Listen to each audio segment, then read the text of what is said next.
आज का हमारा टॉपिक है finding the number n of trials in Bernoulli process. Bernoulli process ऐसे प्रोसेस को कहा जाता है जिसकी सिर्फ दो आउटकम्स होती हैं, एक सक्सेस और एक फेलियर। सक्सेस को हम S से और फेलियर को F से शो करते हैं।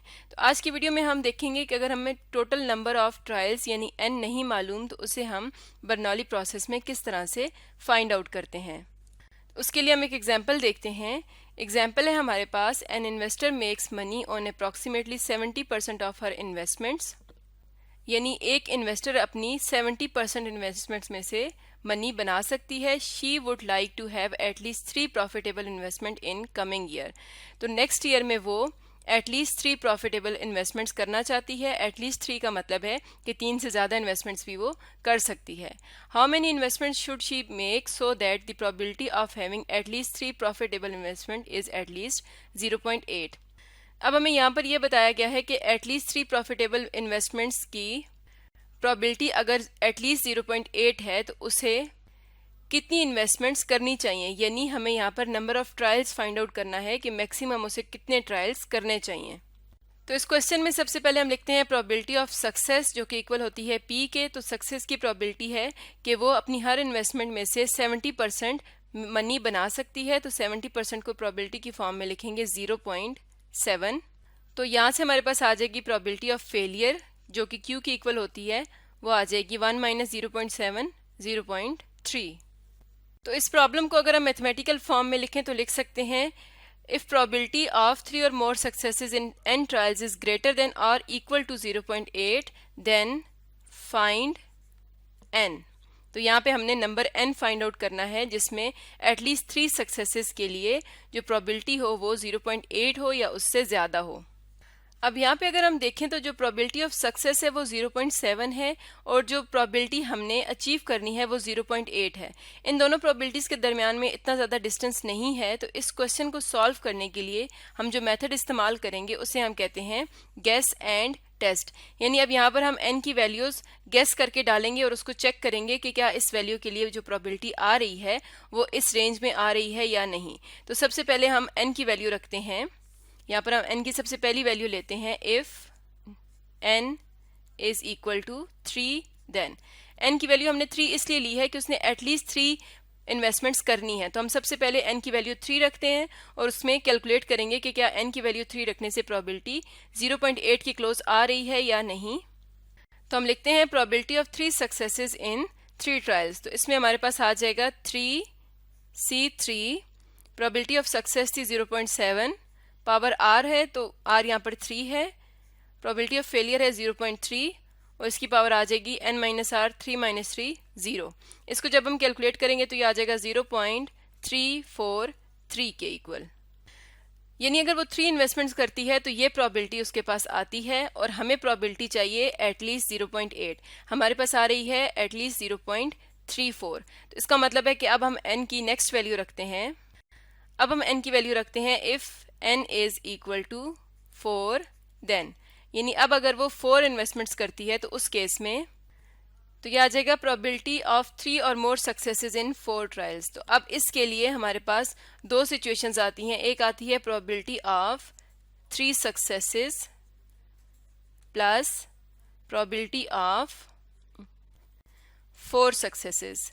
ये दो सिचुएशंस क्यों आ रही हैं? क्योंकि हमने r की वैल्यू 3 रखी है और n की वैल्यू 4 है। तो r हमेशा 3 से n तक जाता है, यानी 4 तक ये जाएगा। तो अब हम प्रोबेबिलिटी ऑफ 3 सक्सेसेस यहाँ पर देखते हैं तो ये आ जाएगी n 4 है तो ये आ जाएगी 4C3 0.7 पावर 3 0.3 पावर 4 माइनस 3 1 आ जाएगा, प्लस प्रोबेबिलिटी ऑफ 4 सक्सेसेस आ जाएगी 4C4 0.7 पावर 4 0.3 पावर 0, 4 माइनस 4 ये आ जाएगा 0।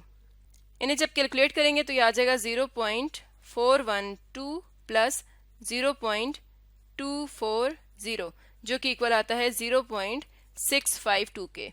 अब हम यहाँ पर देख सकते हैं कि प्रोबेबिलिटी थोड़ी सी इंक्रीज कर गई है लेकिन अभी भी ये 0.8 के इक्वल या इससे ज़्यादा नहीं आई। तो अब हम n की वैल्यू रखते हैं नेक्स्ट 5। तो अब हम यहाँ पर लिखते हैं if n is equal to 5 then.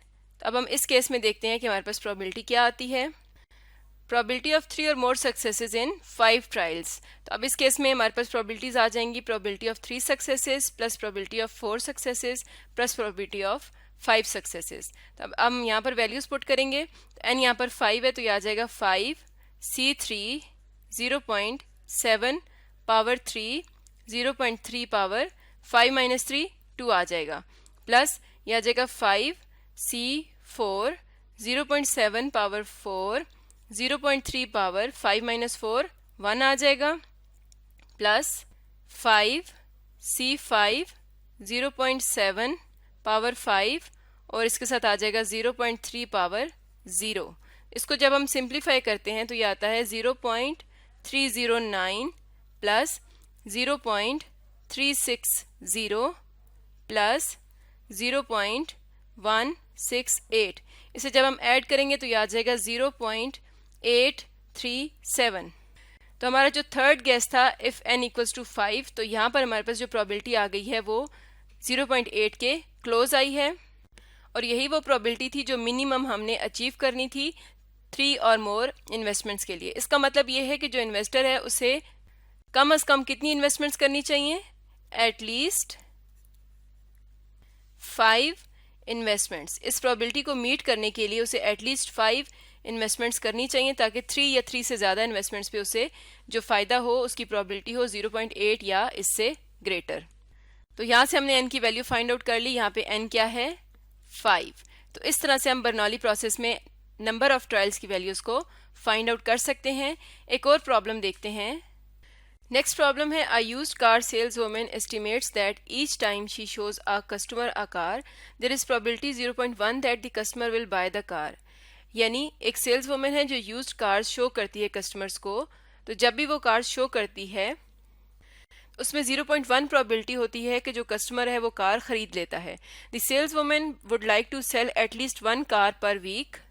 Sales woman चाहती है कि वो एक वीक में एटलीस्ट एक कार सेल करे। If showing a car is a Bernoulli trial, अगर कार शो करना एक बर्नौली ट्रायल हो, how many cars must the sales woman show per week to have a probability at least 0.95 of making at least 1 cell.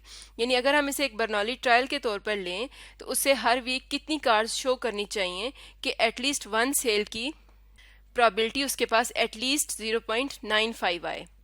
तो यहाँ पर probability of success क्या है, कितनी कार्स बिकती हैं 0.1। तो प्रोबेबिलिटी ऑफ सक्सेस आ गई P इक्वल्स टू 0.1। तो प्रोबेबिलिटी ऑफ फेलियर कितनी आ जाएगी 0.9। ये बर्नौली प्रोसेस है और इसमें हमने फाइंड आउट करना है नंबर n की वैल्यू हमें यहाँ पर चाहिए।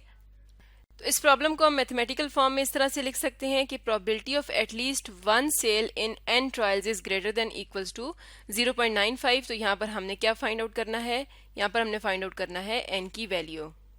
अब सक्सेस प्रोबेबिलिटी को अगर हम देखें तो ये है 0.1 और जो प्रोबेबिलिटी हमने अचीव करनी है वो है 0.95।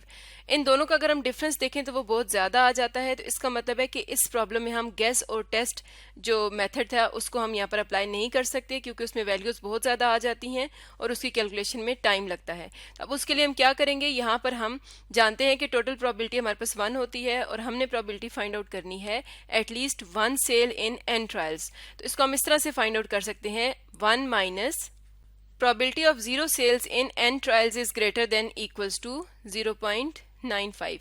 क्योंकि हम इंटरेस्टेड हैं एटलीस्ट 1 सेल में।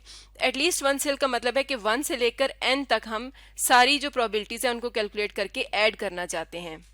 तो अब अगर उन तमाम प्रोबेबिलिटीज को अगर हम 1 में से माइनस कर देंगे तो तब भी हमारे पास ये क्वेश्चन सेम रहेगा, और 1 से कम जो प्रोबेबिलिटीज होंगी वो किसकी होंगी, 0 सेल्स की। तो ये हमारे पास एक ही वैल्यू होगी, इसको कंप्यूट करना कैलकुलेट करना आसान होगा। तो हम 1 में से माइनस कर देंगे 0 सेल्स इन n ट्रायल्स को, जो कि ग्रेटर देन इक्वल टू रहेगा 0.95 के। अब इसमें हम वैल्यूज पुट कर लेते हैं। तो यहाँ पर आ जाएगा 1 minus 0 sales in n trials है तो ये आ जाएगा NC0।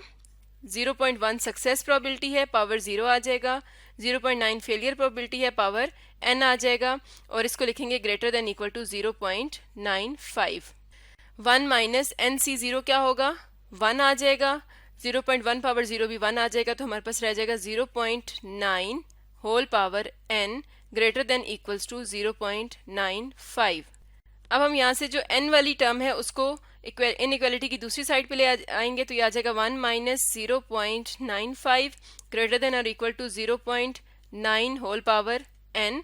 1 माइनस 0.95 इक्वल आता है 0.05 के greater than equal to 0.9 whole power n।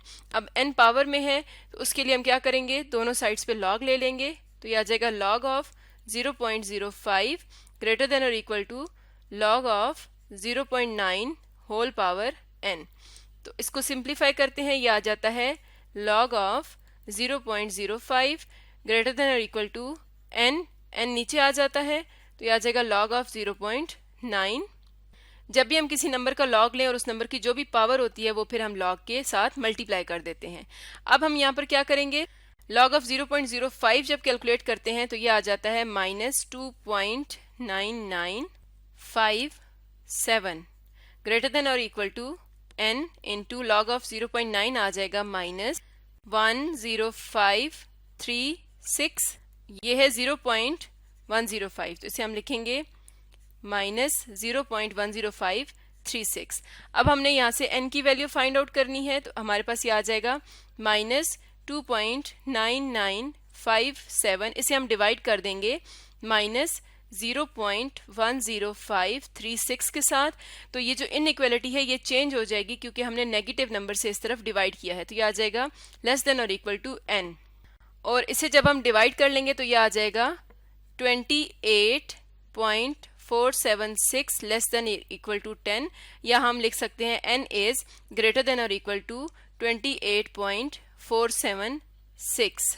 अब जैसा कि सेल्स वोमेन ने नंबर ऑफ कार्ड्स देखना है कि कितनी उसने शो करनी है, तो हम कोई भी होल नंबर यहाँ पर लिखेंगे। तो हमारे पास हमने मैक्सिमम ऐसा नंबर देखना है कि वो मैक्सिमम ऐसी कार्ड्स शो करे जिसमें उसकी जो प्रोबेबिलिटी हो वो मैक्सिमम यानी 0.95 आए।